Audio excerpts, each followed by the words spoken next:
여러분, 안녕하세요. 오늘 우리가 살펴볼 진짜 핵심 주제는요, 바로 믿음입니다. 그리고 우리 삶 속에서 하나님의 그 목적 있는 계획이 어떻게 완벽하게 쫙 펼쳐지는지 그 원본의 내용들을 바탕으로 아주 깊이 파헤쳐 볼 거예요. 수천 년 전 그 고대의 기록이 지금 당장 우리의 일상과 어떻게 이렇게 생생하게 연결되는지, 와, 아마 깜짝 놀라실 겁니다. 기대하셔도 좋아요. 자, 시작하기 전에 우리 스스로에게 아주 솔직한 질문 하나 던져볼까요? 지금 여러분은 여러분 자신이 정말로 옳다고 믿는 대로 살고 계신가요? 사실 우리 모두는 결국 자신이 진짜 믿는 바에 따라서 행동하고 결정을 내리잖아요. 그리고 그 매일의 선택들이 모여서 우리 인생의 결말을 완전히 바꿔놓죠. 그렇다면 도대체 우리는 과연 무엇을 믿고 살아야 하는 걸까요? 우리가 입버릇처럼 믿음 하잖아요? 그런데 이 믿음이라는 게 생각보다 꽤 추상적인 개념입니다. 세상에서는 이 믿음을 크게 세 가지 아주 전혀 다른 방식으로 해석하고 있어요. 일단 첫 번째와 두 번째는 우리가 흔히 접하는 세상의 기준이에요. 스스로의 능력만을 전적으로 믿고 나는 뭐든 해낼 수 있어 라고 확신하는 심리학적인 개념, 바로 자기 효능감이 있고요. 또 하나는 이 세상이 공정한지 아니면 불공평하고 살기 힘든 곳인지를 판단하는 각자의 시각, 즉 가치 판단이 있습니다. 보시다시피 이 두 가지는 철저하게 나 자신 그리고 세상에만 초점이 쫙 맞춰져 있는 믿음이죠. 그런데 여기서 진짜 흥미로운 게 나옵니다. 앞서 말한 두 가지와 완전히 정반대되는 세 번째 믿음이 있거든요. 바로 성경에서 말하는 성경적 믿음인데요. 이건 내가 나를 믿는 자기의존과는 아예 차원이 다릅니다. 내 능력을 믿는 게 아니라 구원이라는 건 전적으로, 절대적으로 하나님께서 주시는 선물이라는 걸 온전히 인정하는 거예요. 철저하게 오직 하나님께만 모든 초점이 맞춰져 있는 거죠.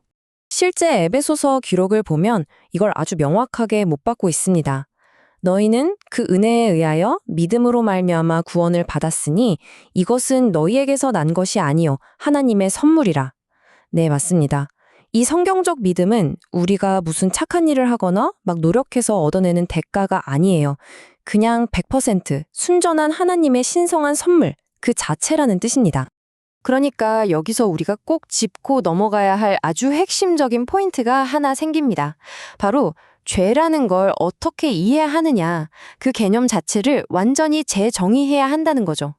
성경이 말하는 죄는요, 단순히 거짓말하고 남을 해치는 도덕적인 잘못, 그것만 뜻하는 게 아닙니다. 진짜 근본적인 뿌리를 파고 들어가면 창조주이신 하나님과의 그 생명줄 같은 관계가 뚝 끊어지고 단절되어 버린 아주 본질적인 결핍 상태, 그걸 죄라고 부르는 겁니다. 그럼 이 끊어진 관계를 어떻게 다시 이어 붙일 수 있을까요? 유일한 방법은 아주 명확하게 제시되어 있습니다. 우리의 모든 죄를 대신 짊어지신 하나님의 아들 예수 그리스도, 그리고 그분을 죽음에서 다시 살려내신 분, 바로 그 하나님을 마음 깊은 곳에서 진심으로 믿는 겁니다. 오직 이 믿음 하나만이 끊어져 버린 그 연결고리를 다시 확 복원시키고 우리를 구원으로 이끌어간다는 거죠. 자, 그럼 이론적인 이야기는 이쯤 하고요. 실제 역사적인 케이스 스터디로 한번 쑥 들어가 볼까요? 이 하나님과의 강력한 연결이 진짜 평범한 한 사람의 인생에서 어떻게 기적처럼 나타났는지 그 원본 기록을 볼 텐데요. 바로 그 유명한 요셉의 이야기입니다. 자, 이 연대표를 보시면서 요셉의 인생 궤적을 한번 쭉 따라가 보죠.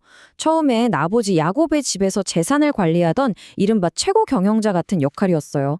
그러다 갑자기 노예로 뚝 떨어져서 이방 땅에 팔려가고 거기서 또 억울하게 감옥에 수감됐다가 나중에는 당시 최고 강대국이었던 애굽의 총리 자리까지 올라갑니다. 와, 진짜 롤러코스터 같지 않나요? 그런데 이 엄청나고 극적인 회복력의 바탕에는 단 한 가지, 바로 요셉과 하나님의 끈끈한 연결이 있었다는 겁니다. 요셉의 인생에서 가장 밑바닥이었던 정말 그 캄캄했던 순간에 한번 포커스를 맞춰볼게요. 믿었던 친형들에게 배신당해서 노예 상인에게 팔려갔을 때. 그래서 낯선 땅 그 보디발 장군의 집에서 처음 짐승 같은 노예 생활을 시작했을 때를 한번 상상해 보세요. 와, 정말 제정신으로 버티기 힘든, 모든 게 끝장났다고 생각할 만한 절망적인 상황이잖아요. 그런데 이 상황에서 진짜 엄청난 역설이 등장합니다.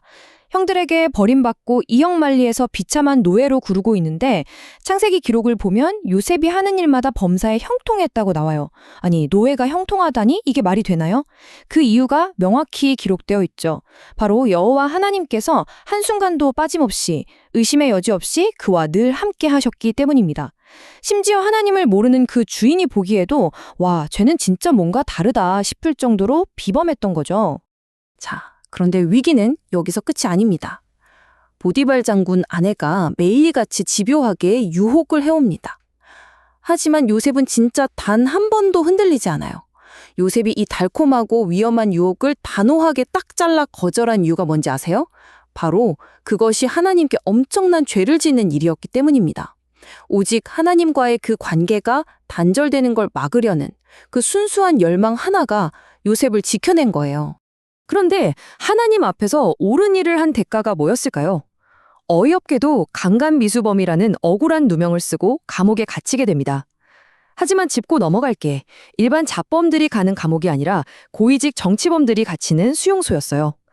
놀랍게도 이 최악의 수감 생활이 훗날 왕의 측근인 두 관원장의 꿈을 해석하게 만들고 더 나아가 애굽의 절대 권력자 바로 왕의 꿈까지 해석해서 기적처럼 애굽의 총리 자리에 오르게 하는 말도 안 되는 완벽한 발판이 되어버립니다.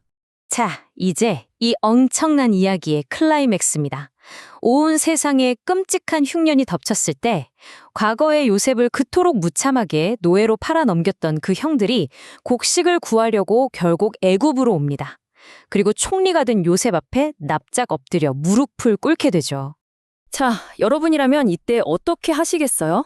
내 인생을 완전히 시궁창에 쳐넣었던 그 원수들의 목숨이 지금 당장 내 손가락 하나에 달렸습니다. 속으로 이때만을 기다렸다 하면서 진짜 영화처럼 사이다 복수를 날릴 생각부터 하지 않으시겠어요? 저라도 당연히 그랬을 것 같은데요.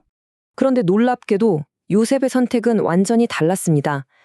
형들을 당장 처형할 절대 권력이 있었는데도 요셉은 완벽한 용서를 베풀어요. 어떻게 그게 가능했을까요? 요셉은 자신의 그 피눈물 나던 과거를 단순한 불운이나 억울함으로 보지 않았던 겁니다. 그 모든 끔찍했던 시간들이 사실은 수많은 생명을 구원하시기 위해서 하나님께서 요셉을 먼저 애굽으로 보내신 아주 철저하고 의도적인 하나님의 개입이었다는 걸 완벽하게 깨달았던 거죠. 여기서 기록에 나타난 정말 아름다운 디테일을 하나 짚고 넘어가고 싶어요. 창세기를 보면 하나님의 축복은 아주 명확한 목적을 가지고 오직 요셉을 위하여 부어졌다고 나옵니다. 그런데 그 복이 요셉 혼자 호의호식하는 데서 끝났을까요? 아니요. 그 복이 막 흘러 넘쳐서 요셉이 일하던 애굽 사람 보디발의 집안 전체 그리고 주변의 모든 사람들에게까지 엄청난 축복으로 번져갔다는 사실입니다. 여러분, 이 요셉 이야기는 그냥 수천 년 전 성경책 속에 박제된 재미있는 옛날 이야기가 절대 아닙니다. 오늘 이 시간을 함께하고 계신 여러분의 삶, 여러분의 학교나 직장, 매일 치열하게 버텨내는 바로 그 자리에도 이 원리가 문자 그대로 똑같이 적용됩니다. 하나님께서 요셉을 그렇게 쓰셨던 것처럼 하나님은 아주 분명한 목적을 가지고 여러분을 지금 그 자리에 보내셨고 반드시 기필코 여러분을 사용하십니다. 자, 오늘 다른 내용을 아주 명확하게 정리해 볼게요. 우리가 왜 성경적 믿음을 붙잡아야만 하는가? 두 가지 분명한 이유가 나옵니다. 첫째는 그 지독한 유혹을 이겨낸 요셉처럼 하나님의 선하신 성품을 우리 안에 차곡차곡 담아내기 위해서고요. 둘째는 우리가 태어나기도 전부터 우리를 향해 완벽한 선을 계획하시고 결국에는 우리를 도구로 귀하게 사용하시는 그 하나님을 내 삶의 한복판에서 직접 경험하고 발견하기 위해서입니다. 자, 오늘 이야기를 마무리하면서 아주 중요한 여러분의 마음을 깊게 두드릴 질문 하나를 남기고 싶습니다. 혹시 지금 여러분이 서 있는 곳이 남몰래 눈물 흘리던 보디발의 집이나 혹은 차갑고 억울한 감옥 같은 고난의 한가운데일지라도 결국 당신을 통해서 세상 밖으로 축복을 흘려보내실 그 하나님의 완벽하고 선하신 계획을 끝까지 굳게 믿으시겠습니까? 오늘 함께 분석해본 이 내용들이 여러분의 팍팍한 일상에 진짜 돌파구가 되기를 진심으로 바랍니다. 여러분의 그 치열한 믿음의 여정을 저도 항상 응원할게요.